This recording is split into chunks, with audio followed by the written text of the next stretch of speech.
Or దేవుడు, కోడిగుడ్ల కూర కంటే కూడా సప్పుచేక కోడి తెచ్చుకొని పోతం చేసుకొని కూర వండుకునే న్యాయం ఉన్నట్టున్నది కదా. అసలైతే కూరగాయలేం లేనప్పుడు మస్తు ఆకలైనప్పుడు ఏం చేస్తాం?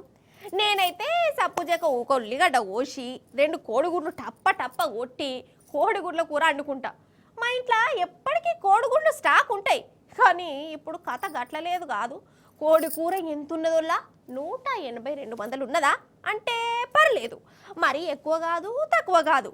కానీ కోడి కంటే ముందే కోడిగుడ్డు కొండెక్కి కూస్తున్నది. హాగో కోడిగుడ్డు రేటు ఏ పాటున్నదో లభికాడ. ఇగో ఇటైతే రూ. 7.50 కొన్ని దుకాన్లల్లో 8 రూపాయలకు కూడా అమ్ముతురు. కోడిగుడ్డుకు 8 రూపాయలేంది అసలు? అంటే 2 కోడిగుడ్లకు 16 రూపాయలు. దానికంటే పావు కిలో కూరగాయలు కూడా తెచ్చుకోవచ్చు. కోడిగుడ్డు రేటు పెరిగింది కదా, మరి కోడి కూర ఇంకా ఎక్కువ కావచ్చు అనుకునేరు. కూర రేటు మాత్రం అంత లేదు. కోడి ఏడున్నదో గానే ఉన్నది. కిలో కోడి అయితేనేమో 100-110 రూపాయలు, అదే చికెన్ అయితేనేమో ఎక్కువ 200 గంతే.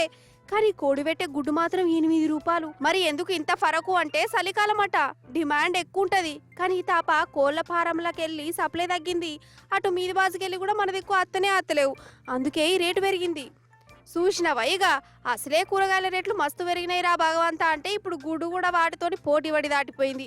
రోజుకొక గుడ్డు ఉడకబెట్టుకొని తింటే బలమత్తది అనుకుంటే ఇప్పుడు గుడ్డు తినాలంటేనే వెనక ముందు ఆలోచించవలసి వస్తుంది పో.